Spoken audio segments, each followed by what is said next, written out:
깨어서 기도하라, 깨어있어 준비하라는 제목으로 오늘 말씀을 살펴보겠습니다.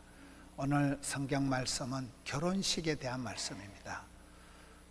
이스라엘의 결혼식은 우리나라하고 조금 다른데, 이스라엘의 결혼의 풍습은 결혼 잔치를 며칠을 하는데 신랑과 신랑 친구들이 신부 집에 이렇게 찾아갑니다.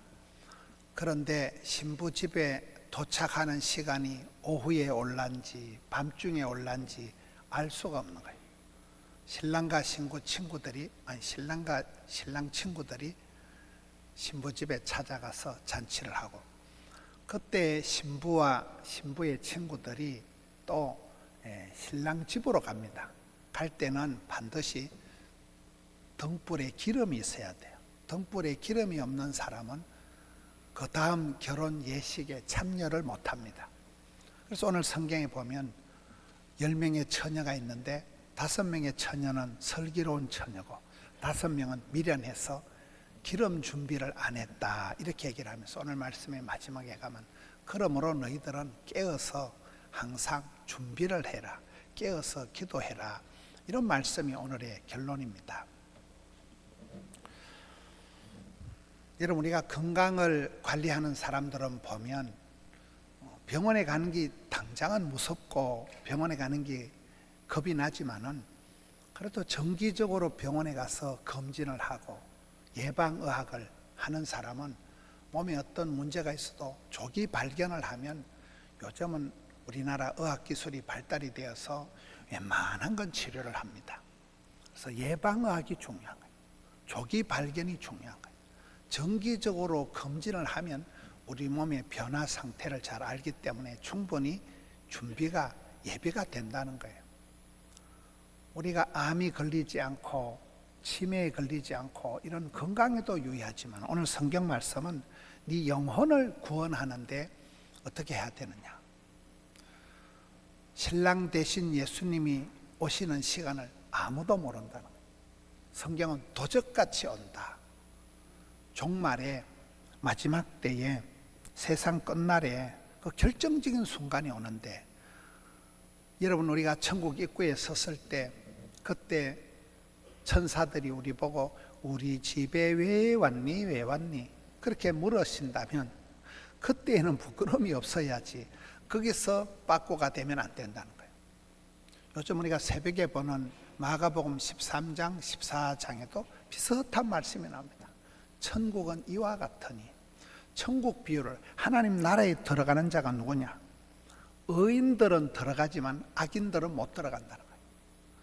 좋은 자들은 들어가지만 못된 것들, 성경이 오늘 새벽에도 보니까 못된 자들, 여러분, 알곡은 들어가지만 쭉정이는 풀무불에 불태워버린다는 거예요.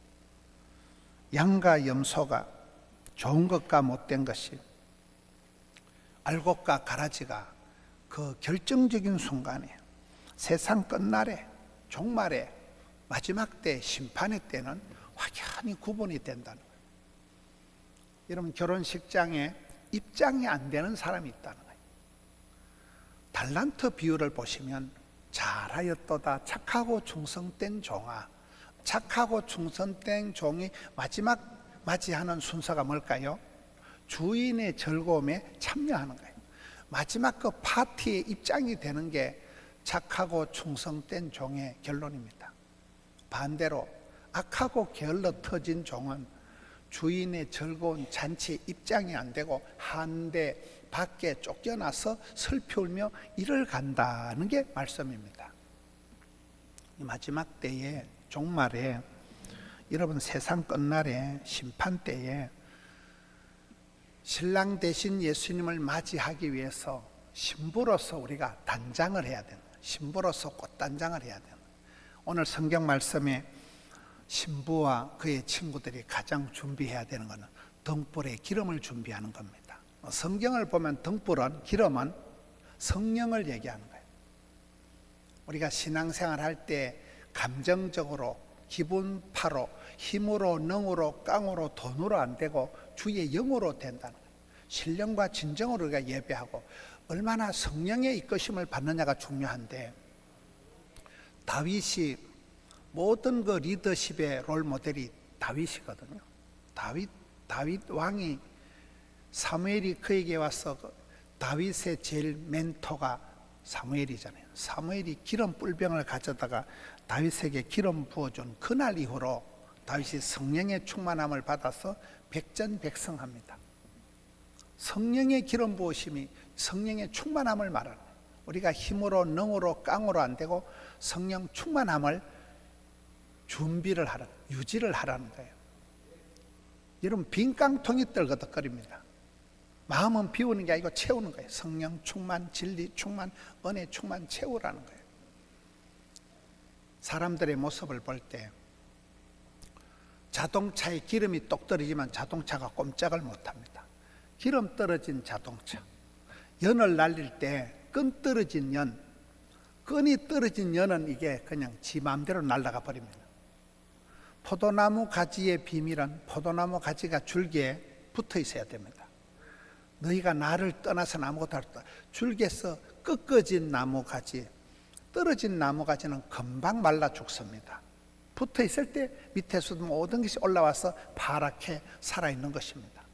끈 떨어진 연과 같이, 생기와 소망이 없는 에스겔 골짜기의 마른 뼈와 같이, 기름 떨어진 차와 같이 그런 모습이 많다는 거예요. 그래서 너희들은 그날이 되면, 종말의 끝날의 심판 때 결정적인 순간에 기름 떨어진 미련한 5 처녀와 같이 되지 마라. 항상 깨어서 준비, 예비, 겸비, 유비무환하라는 게 오늘 본문의 말씀입니다. 여러분, 신부들은 다 아름답습니다. 5월에 눈부신 신부다. 신부의 나이는 화장을 안 해도 예쁘지만은 신부들을 보세요. 얼마나 아주 시리즈로 단계별로 피부를 관리하고 드레스 한 번 입기 위해서 엄청 준비를 합니다. 저도 아들, 딸 결혼을 시켜보니까요, 신랑 아버지, 신부 아버지도 와서 미리 화장을 하라 하더라고요. 저는 화장 안 해도 될 것 같은데 돈을 솔차이 많이 줘가지고 오랫동안 신부가 피부 관리를 합니다. 드레스 한 판 입으려고 어마무시한 준비를 합니다. 신랑을 맞이하는 신부가 아름다운 꽃단장을 하듯이 신랑 대신 예수님을 맞이할 준비를 하라는 거예요. 여러분, 예식장 어린 양 혼인잔치에는 예복을 입지 않으면 입장이 안 됩니다. 수준 있는 레스토랑에 가면 반바지 입고 들어갈 수가 없습니다. 거제도 쪽에 오래된 기도원이 하나 있는데 그 에서더 기도원의 원장님이 연세가 90이 넘으신 분이에요. 그분이 한 번은 저보고 그러더라고요. 자기가 90평생 기도하면서 보니까 이 땅에 세마포 흰옷 입은 사람이 없다는 거예요. 여러분, 천국은 세마포 흰옷 입은 사람만 들어가요. 이긴 자만 들어가요. 예복이 준비되지 않은 사람은 입장이 안 됩니다. 패션 테라피라고, 여러분, 옷이 굉장히 중요합니다. 중세 어거스틴이라는 사람이 있습니다. 유명한 사람 곁에는 항상 보면 기도하는 어머니, 기도하는 아내가 있는 거예요. 마주보는 여자 마누라, 옆에 있는 여자 옆편내, 집안에 있는 태양 같은 여자 아내가 중요한데, 여러분, 웨슬레라는 사람이 그렇게 유명하게 되기까지는 감리교를 창설한 웨슬레 어머니 수산나가 유명합니다. 록펠러는 어머니의 그 기도가 유명합니다. 이 어거스틴이라는 사람이 얼마나 허랑방탕한지, 젊은 청년이 사생활을 놓고 만이교란 이단에 빠져가지고 엉망진창으로 살아갈 때 엄마가 모닉합니다. 아들아, 네가 언제까지 이렇게 방황할래? 네가 로마에 가서 암브로스 목사님 설교를 한 판 들어봐라. 여러분, 설교 한 편 잘 들으면, 찬송 한 곡 잘 부르면 정신병으로 10달 댕기는 것보다 낫다 그러잖아요.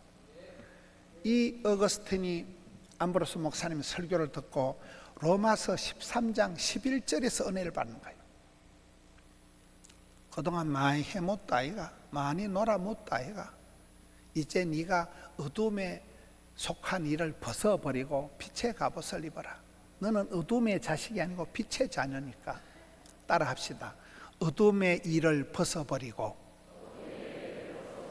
빛의 갑옷을 입자. 어둠에 속한 그것이 무엇이든 이건 다 벗어버려라. 이제는 뽀소하게 샤방하게 때칼나게 빛의 자녀니까 빛의 갑옷을 입어라. 그 말씀을 듣고 이 어거스틴이 허랑방탕한 생활을 청산하고 회개하고 돌이켜서 그야말로 중세의 아우구스티누스 성자가 됩니다. 패션이 중요합니다. 실패하는 사람의 특징이란 책을 보니까 성공하는 사람의 특징은 하도 많으니까 얘기할 것도 없고, 실패하는 사람의 특징이 뭐냐면 첫째 부정적이라, 매사가 삐딱하고 까칠하고 부정적인 사람은 말이 씨가 된다고 안 되는 거예요. 부정적인 사람은 안 됩니다. 절대 긍정. 두 번째, 실패하는 사람 옷을 못 입는데 패션 테라피라는 거예요. 옷을 못 입는다는 건 눈치도 없고 예의도 없고 분위기 파악이 안 된다는 거예요. 사람을 볼 때 여러분 정신이 나간 사람 옷이 이상합니다. 여름에 겨울옷도 입고 다니고 이상한 보따리 하나 안고 다니고 머리에 꽃 하나 꽂고 다니는 여자를 광녀라 하는 거예요. 그렇잖아요. 패션이 중요합니다.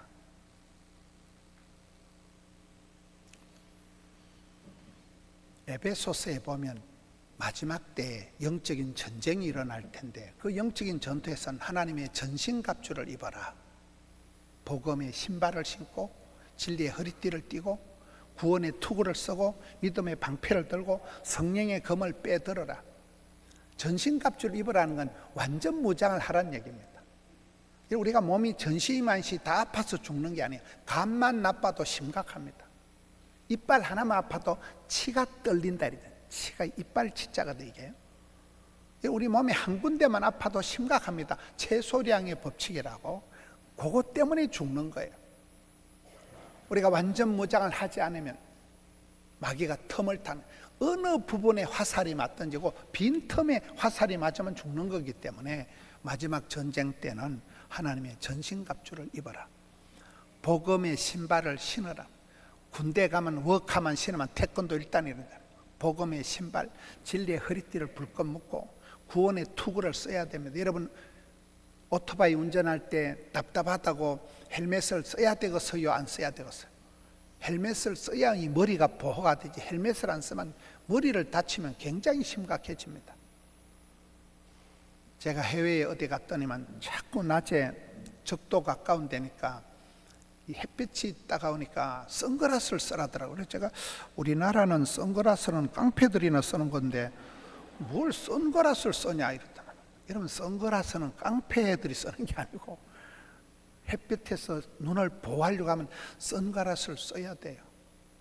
옛날에 그런 예화가 있더라고요. 아들이 하도 애를 먹이고 교회도 안 다니고 그래서 엄마가 아들 군대 가는데 포켓용 성경을 줬다고요. 포켓용 성경을 포켓도 넣어가지고 성경도 안 읽고 들고 다니다 총을 맞았는데 해필 그 총알이 성경에 맞아가지고 그래가지고 그놈이 안 죽고 살았다는 얘기예요.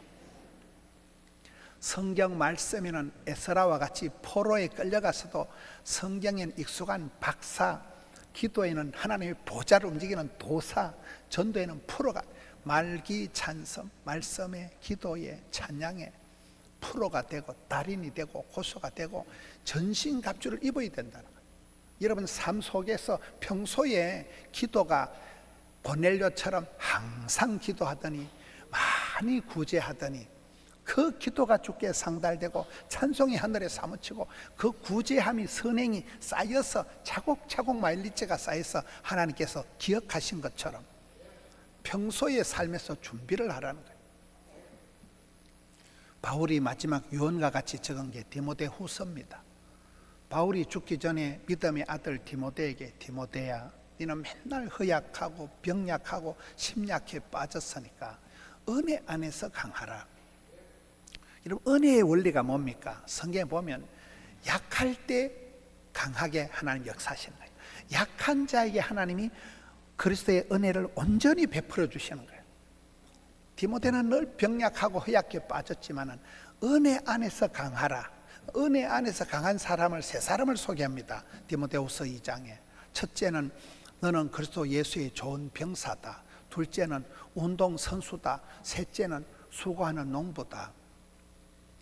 여러분 군인이라는 건 입대하는 그 순간부터 맨날 훈련을 합니다. 제식 훈련, 사격 훈련, 유격 훈련, 동계 훈련. 군인들이 훈련 때 땀 한 방울은 전쟁 때 피 한 바퀴 싸고 똑같다는 거예요. 철저한 훈련을 받고 특별한 그런 훈련을 받은 사람이 특공대가 되는 것입니다. 뭐 동방불패가 되지 마라 이런 말이 있더라고요. 동사무소 방위는 불쌍하다고 패지도 않는다는 게 동방불패라 하더라고요. 너는 누구냐? 너는 그리스도의 좋은 병사라는 거예요. 운동선수들은 순간을 위해서 평생을 준비한다는 거예요. 4년 만에 열리는 올림픽이지만 그 결승선에서 결정적인 순간에 금메달, 은메달, 동메달 색깔이 0.1초 만에 색깔이 달라지니까 평생을 그 순간의 승부를 위해서 준비하고 훈련하는 것이 운동선수라는 거예요. 수고하는 농부는 뭡니까? 전 아버지가 농사 짓는 분이셨어요. 농사 짓는 분들은 부지런합니다. 추나 추동, 추수철에, 농사철에 저희들이 어릴 땐 시골에 통일벼라고 있었어요. 통일벼라고. 다수학을 하는 통일벼. 여러분 뭐 부산 특별시에 사시는 분들은 벼 얘기, 나랑 얘기를 못 알아듣겠지만은 통일벼가 다수학은 좋은데 이게 조금 시간을 늦춰서 추수를 하면 다 얼어져 버립니다. 낫을 대가지고 자르려고 되면 뭐 우수수 떨어지는 게 통일벼의 특징이에요. 추수 때가 되면 여러분 농부들이 추수의 기쁨 이런 거 없어요? 그냥 고생하는 때가 추수 때입니다. 새벽같이 나가서 먹는 것도 제대로 못 먹고 그 벼나 이게 전부 다 가시 같은 그 먼지가 말도 못합니다. 그 황토밭 뻘밭에서 일을 하고 밤늦게 집에 와가지고 대충 밥 한 끼 먹고 수요일 예배 드리고 뭐 새벽기도 하고 또 나가고 짐승처럼 일을 할 때가 추수 때인데 농부들이 그렇게 수고해서 땀 흘려서 추수 때 곡식을 거둔다는 거지요. 저희 어머니는 밥알만 하나 떨어져도 그걸 이놈아 먹는 거 버리면 죄 받는다. 그걸 주워서 씻어서 드셨어요. 더럽고로. 농부들은 밥알이 하나 떨어져도 이게 자식 키우듯이 이게 그냥 버리고 말고 하는 게 아니라 수고하는 농부, 땀 흘려 수고하는 농부, 운동선수, 순간을 위해서 평생을 준비하는 이런 군인들이 전쟁을 대비해서 전쟁 억지 능력을 구축하고 남들이 쉽게 넘보지 않도록 막강한 그런 군사력을 갖추기 위해서 틈만 나면 훈련을 해서 여러분 그 전쟁을 준비, 예비, 겸비, 유비만 하지 너희들이 종말의 때에 마지막 때에 세상 끝날에 결정적인 순간에 어린 양 혼인잔치에 들어가느냐 못 들어가느냐 이거를 평소에 준비하라는 거예요. 우리의 삶이 그렇습니다. 요한복음 12장에 보면 베다니 나사로의 집에 예수님이 요달리 자주 찾아가십니다. 왜 자주 찾아가실까요? 마르다는 잔치하고 음식을 잘했어요. 맛집. 마리아는 기도를 잘했습니다. 이런 마르다와 마리아가 예수님을 맞이기 위해서 음식을 차려놓고 잔치 벌려놓고 또 마리아가 늘 무릎 앞에 앉아서 기도를 잘했으니까 예수님이 요달리 베다니 나사로의 집에 방문을 신방을 하시는 게 나옵니다. 오늘 우리의 삶도 그렇습니다. 마마크럽 마르다처럼 봉사하고 마리아처럼 기도하죠. 부산의 어머니 기도회가 지난 3월 1일 날 6천 명이 모였습니다. 6천 명이. 6월 6일 날은 우리 교회에서 이제 파파크럽 바울처럼 기도하고 바나바처럼 봉사하자. 두 분 바바크럽 이랬죠. 그러니까 이름이 바보 같아가지고 바바크럽 하지 말고 파파크럽으로 바꿨습니다. 아버지 기도회가 6월 6일 날 우리 교회에 모였는데 그날 강사는 다니엘 기도회 김은호 목사님이 오십니다. 김은호 목사님은 다니엘 기도회 한판 하면 전국 세계에서 50만 명이 접속을 합니다. 설교 한 편에 50만 명이 동시에 접속을 합니다. 이제는 그런 코로나가 지나면서 오히려 그런 시대가 되었습니다. 6월 6일을 기억하세요. 그날 우리 교회에서 아버지 기도회에 모이면 어머니 기도회 때 6천 명 왔으니까 아버지 기도회는 얼마나 오실지 모르겠어요. 여러분 우리가 이 시대에 무엇보다도 기도가 살아야 돼. 기도가 살아야 돼. 영혼이 잘됨 같이 범사가 잘 되고 온몸이 잘 되는 거예요. 영적인 건강, 기도의 밑불 아랫불이 굉장히 중요한 거예요. 저는 최근에 제가 수영로 교회 장로님들하고 밥을 먹고 수영로 교회 이렇게 얘기를 하면서 오늘 수영로 교회가 저렇게 부흥된 이유가 기도더라고요. 그 정필도 목사님이 부산에 제일 큰 교회 10개 교회를 분석을 해보고 그분이 개척할 때 부산에 기도의 등불이 많이 식었구나. 그래서 금요 기도회를 그분은 주일 대회보다 더 준비를 하신다더라고요. 부목사님들은 새벽 기도에 목숨을 걸고 새벽 기도에 목숨을 걸고 그 가정사역 프로그램을 하는데 제가 처음에 갔을 때 그분들이 집사님들이었거든요. 지금은 장로님들이 되어 있는데 그분들 얘기가 적어도 프로그램을 하나 할 때 6달을 준비한다는 거예요. 6달 동안을 철저히 기도로 준비를 한다. 기도 없이 나서면 봉변당한다. 기도 없이 앞서면 힘들다는 거예요. 철저히 기도로 목숨 걸고 준비한다. 이번에 고난주간 한 주간을 여러분 기도의 밑불을, 기도의 불을 잘 지펴야 됩니다. 기도로 만사가 준비가 돼요. 기도 없이 나설 수가 없는 거예요. 성경의 느헤미야 때를 보면 느헤미야 때 나라가 망하고 교회가 불타고 그 포로된 시대에 회복을 하기 위해서 여러분 수문화 광장에 다 일단 모여야 돼요. 다 모여서 거기서 심령의 부흥을 일으키는데 찬송을 부를 때 무릎을 꿇고 성경을 읽으니까 두루마리 책을 읽으니까 백성들이 다 울고 거기서 심령이 부흥되고 관계가 회복되고 성벽, 무너진 성벽을 재건하고 이스라엘이 회복의 역사가 나타납니다. 경제적인 회복이 전에 마음의 회복이 제일 먼저라는 거예요. 억장이 무너지고 마음이 피폐해지고 안 된다는 거예요.